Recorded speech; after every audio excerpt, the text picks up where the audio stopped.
Are you struggling in love, searching for your soulmate, or simply longing for a sweet romance and a fulfilling marriage? Perhaps many of us desire such things, yet reality often presents us with trials, dangers, and heartbreaks. Understanding love and learning how to love is a journey filled with lessons that help you mature. These lessons can come from personal experiences, observations of others, or even the wisdom contained in timeless literature. One such classic is hailed as the Encyclopedia of Love. It has been described by the New York Times as the most beautiful love story in human history. This is the novel Love in the Time of Cholera by Colombian writer Gabriel Garcia Marquez, a masterpiece he considered his finest work, written shortly after he won the Nobel Prize. The novel tells a love story spanning more than half a century. Florentino Ariza, a poor young man, falls in love with Femina Dasa, a beautiful girl from a wealthy family. However, their differing social statuses and the divide between rich and poor keep them apart. Femina marries someone else, while Florentino spends decades working to improve himself and win back his true love. After 51 years, despite numerous trials and tribulations, the two finally reunite. This grand love story stands as a testament to the endurance of love through time. Yet beneath its radiant romance lies the harsh reality of life, provoking deep reflection. Love is not solely built on sincerity, it requires compatibility and comprehensive strength. If two people cannot be in sync, even the most passionate love may fade over time. The book contains a profound message: if you are not strong enough, you can never enter the kingdom of love.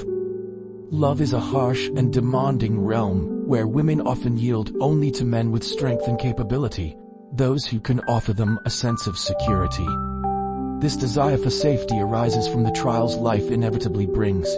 The notion of a hut with two hearts in harmony sounds beautiful, but reality demands more than just romantic ideals. Florentino is intelligent and talented, yet his weakness becomes a fatal flaw in his love story. His lack of personal growth over the years undermines his romantic pursuit. This is true for many people. When you love someone deeply, you might sacrifice your principles in pursuit of their affection, only to end up disappointed and questioning why your sincerity wasn't enough. The truth is, the problem lies within yourself. If you are not good enough, no amount of love can secure a future together. Beyond love, everyday needs and practical realities must be confronted. This is a lesson for anyone considering marriage. Love is a marathon, not a sprint. After Femina breaks up with Florentino, she falls seriously ill.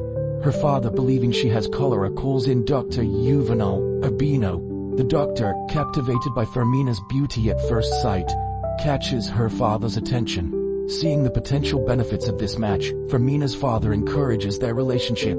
Dr. Urbino, with his noble lineage, medical expertise, and philanthropic work, is an ideal candidate from a social and financial perspective. Despite not being romantic, the doctor shows great care for Femina, leading her to believe he might be a suitable partner for life. Finally, Femina accepted Dr. Juvenal Urbino's proposal. Some say marriage is essentially an exchange where each party takes what they need. The beauty of Femina and the charm of Dr. Urbino illustrate this idea perfectly. It's like a mutually beneficial trade. Wherever Dr. Urbino went with Femina by his side, her beauty turned him into the center of envy and admiration. Meanwhile, Femina was no longer just the daughter of a merchant. She became the wife of the renowned Dr. Rashid Urbino, enjoying wealth and social prestige. However, as we all know, beauty fades over time. Youthful health and vigor give way to wrinkles, sagging skin, and a frailer figure. Over time, the initial balance in their exchange began to break. As Femina aged and her vitality diminished, Dr. Urbino's reputation and influence only grew. Eventually, he became indifferent to Femina's aging appearance, even engaging in affairs with younger women. Though he later returned to his family, the relationship between him and Femina became increasingly strained. The two argued frequently over trivial matters, leaving Femina to spend her later years in a heavy and oppressive atmosphere. In the novel, there is a poignant line: "Love is a game, and you must always match the strength of your partner to sustain affection over time. If one is too strong, it's exhausting. If one is too weak, it becomes dull." Love, as it turns out, is a marathon. At the start of a relationship or marriage, both may begin at the same starting line. but whether they reach the finish together depends on their overall compatibility. When two people grow at the same pace and achieve balance, their life together is harmonious. However, if one person grows stronger while the other stagnates, the gap between them widens. Without enough love or tolerance, the stronger party often takes control, leaving the weaker one in a passive, unresigned role. This principle is echoed in the book, How to Make Anyone Fall in Love with You, which mentions the concept of value matching in love. Though it may seem odd to evaluate love like a marketplace, the truth remains that the happiest relationships are those in which partners achieve a balanced exchange. The author outlines 6 key factors to assess compatibility: physical appearance, financial resources, social status, intelligence, social skills, and personality. Scoring yourself and your partner on these factors can reveal if you're truly balanced. Even if you're not equally matched in every area, complementary strengths can help achieve equilibrium. So remember, to reach the finish line together, both partners must have equal endurance. When Firmina married Dr. Urbino, Florentino Ariza was heartbroken. He fell into despair, refusing to eat or drink and crying through the nights. From this pain, he eventually learned a hard lesson and began striving to change his life. He joined a shipping company, passed rigorous assessments, and quickly climbed the ranks, becoming a trusted trainee. Over time, Florentino's career soared, but his love life remained unsettled. Despite having 622 lovers and keeping detailed records of them in 25 notebooks, none could replace the memory of his first love. Florentino's unwavering desire to rekindle his love with Firmina became the sole purpose of his life. He meticulously cared for his health, maintaining vitality and vigor even in old age. His determination paid off. He eventually rose to become the wealthy and powerful chairman of the company. When Dr. Urbino passed away, Florentino seized the opportunity. On the very day Firmina became a widow, he confessed his love, a love he had carried for over half a century. Firmina, shocked and angry, rejected him. But Florentino was undeterred. He began writing her love letters which, over time, soothed Firmina's grief. Eventually she agreed to accompany him on a cruise aboard a ship from Florentino's company. During this journey, among the sea and sky, their love was rekindled, an extraordinary bond untouched by the outside world. Despite the long years apart, the elderly couple found their way back to one another, reigniting the passion of their youth. Some might ask, would Firmina have been moved by Florentino's love if he was still the poor, weak man he once was? The answer is clear: no. Firmina would never have chosen Florentino again if he had remained stagnant. Life's reality dictates that she decided to join Florentino because his love was deep, and his success provided the security she needed. This story teaches a profound truth. Plant a firm tree and the phoenix will come. If the flowers bloom, the butterflies and bees will follow. If you haven't yet attained what you truly desire, first take a hard look at yourself. Instead of succumbing to frustration and despair, work on becoming the best version of yourself. Above all, stay calm and focus on self-improvement through practical efforts to better yourself. When you no longer need to cling to or please anyone, you will be like a flower that blooms and naturally exudes a fragrance that attracts admiration and love. In McQueen's novel, the love of Florentino Ariza resembles the cholera epidemic in America at that time. It is contagious, deadly, and yet capable of renewal.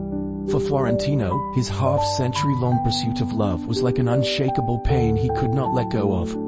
In reality, what he was truly attached to was the rejection he had faced. Only by proving his competence and winning Firmina back could he heal his inner wounds, step out of the shadow of failure, and regain his long-lost self-esteem. Florentino's story is much like that of many people who love someone wholeheartedly, exhaust themselves in pursuit, only to be left feeling small and insignificant when they are ultimately rejected. They pour their youth and passion into the effort but receive little in return. However, the root of the problem lies within ourselves. As one author has said, among all the responsibilities in the world, the most fundamental is the responsibility to be yourself, living authentically and valuing your uniqueness. Don't chase after a horse when you're not strong enough. Instead, use the time to cultivate your own grasslands. When the warmth of spring arrives and flowers bloom, the horse will naturally come to graze. The scales of love measure the compatibility of two people. Instead of lamenting your inadequacies, focus on building yourself up.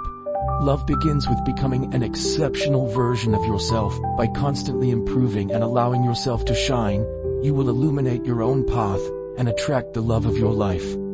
The better you become, the more naturally the person you like will gravitate towards you. The wise see wisdom, the benevolent see benevolence. People perceive the same problem differently and interpret the same book uniquely. Today's video reflects my understanding and feelings after reading this novel, which I hope to share with you for reference and learning. When it comes to love as portrayed in this book, I personally dislike Dr. Urbino. He is a man who, despite his stature, betrayed his marriage. I also don't particularly admire Florentino Ariza. While he could preserve his feelings for a 51-year-long love, he was also able to have affairs with 622 women. Similarly, I don't like Femina Daza because, ultimately, she neither truly loved her husband nor Florentino. She merely chose whoever seemed most suitable for her at a particular time. For me, this book is not merely about love in the conventional sense. Instead, it is a story that teaches us about life, relationships, and personal growth through vividly depicted characters. It helps readers learn how to nurture and build their happiness, both before and during love. Regardless of the circumstances, love yourself first. Work on becoming a better version of yourself. When you transform yourself, you will naturally become more excellent, more tolerant, and more capable of loving genuinely. This will allow you to offer unconditional love rather than turning affection into a transaction. The key is to achieve and maintain a state of balance in love. Balance is the ideal state for sustaining a lasting relationship. I particularly appreciate this quote. Learn from a ring. If you cannot shield others from the sun and rain, how can you expect anyone to place you on their head? Remember, as long as you improve yourself, everything else will improve as well. To love others, first fill yourself with love. When you love yourself, you teach others how to love you. May we all strive to be sincere, using our excellence to experience a love that is beautiful, subtle, and meaningful in this lifetime. Thank you for listening. If you found this video helpful, please share it with those who need it. Support me with a like, a follow, and by enabling notifications to catch my latest videos. Thank you and see you in the next one.